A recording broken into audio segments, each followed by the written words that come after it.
Hey, what's going on, guys? Welcome back to another episode. Today we're going to be reviewing the Air Jordan Retro 8 playoffs.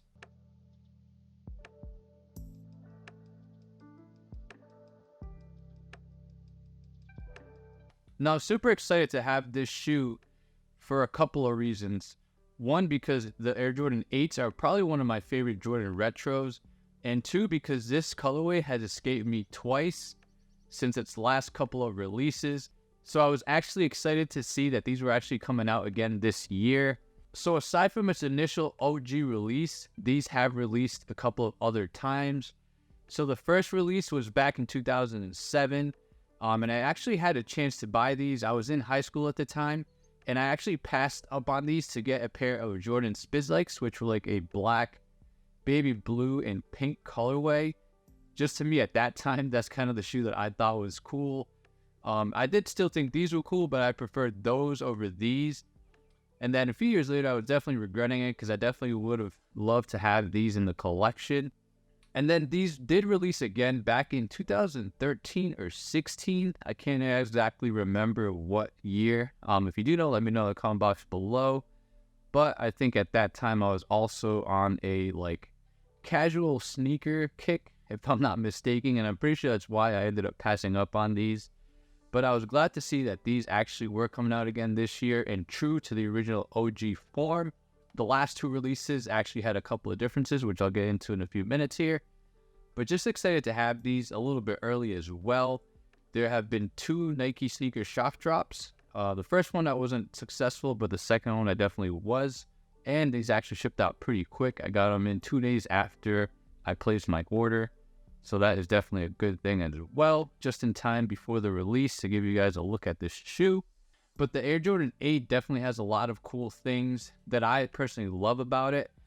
So start off with the outsole. You got this nice cool outsole with your herringbone traction.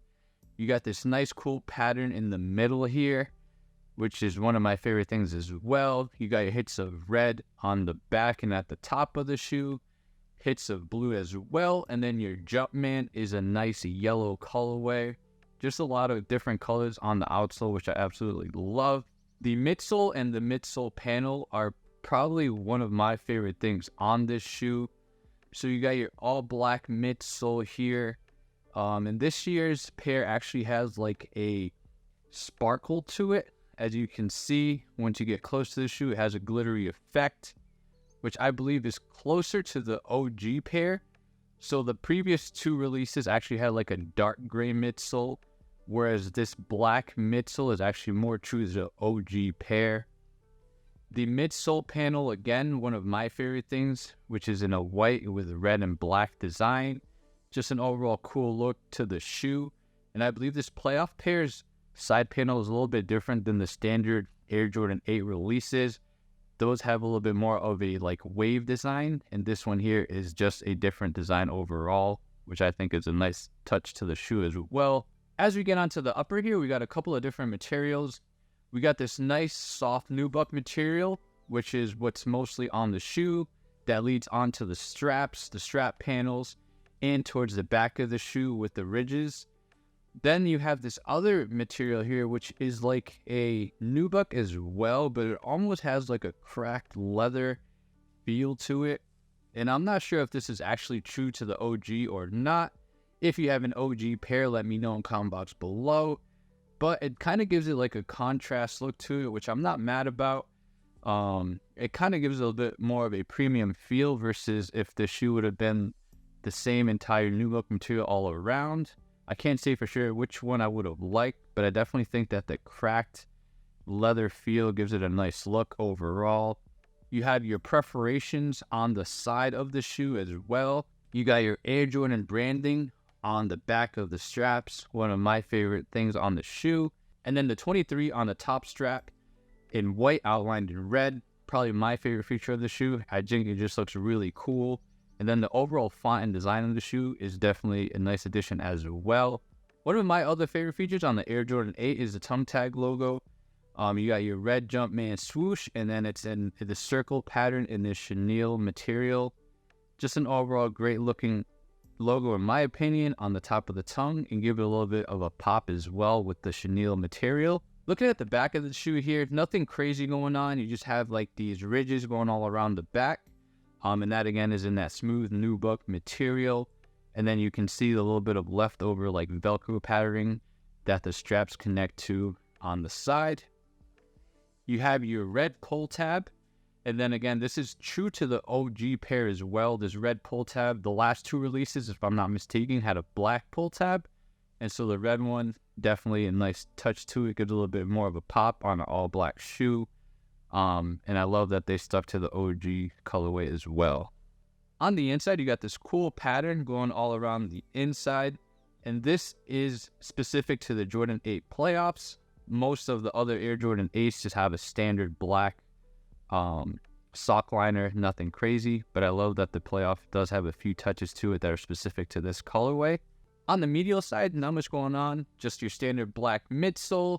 And then you got that midsole panel as well in that white, red, and black colorway. Sizing on these, I would say, is pretty true to size.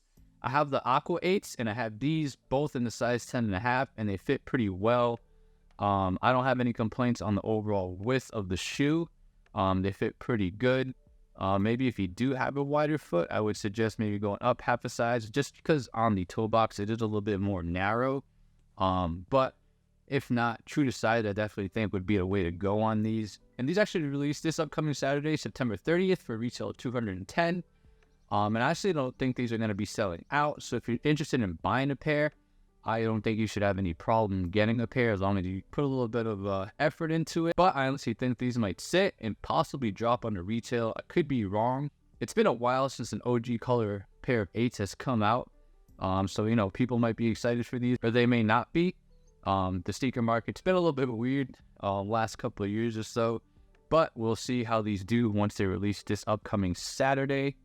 And yeah, guys, just an overall great looking shoe in my opinion, one that I'm excited to have, that has been escaping me the last couple of years.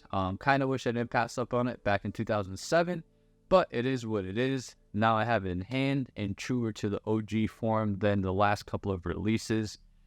And yeah, let me know what you guys think of these guys. Is this a pair of Jordans that you guys are going to be going after? Is it not? Is it an easy pass? Let me know what your overall thoughts are on the Air Jordan 8 and where it ranks among your favorite Air Jordan models. And yeah, that's pretty much it, guys. But like always, thanks for the support. Please comment, subscribe, and I'll see you guys later.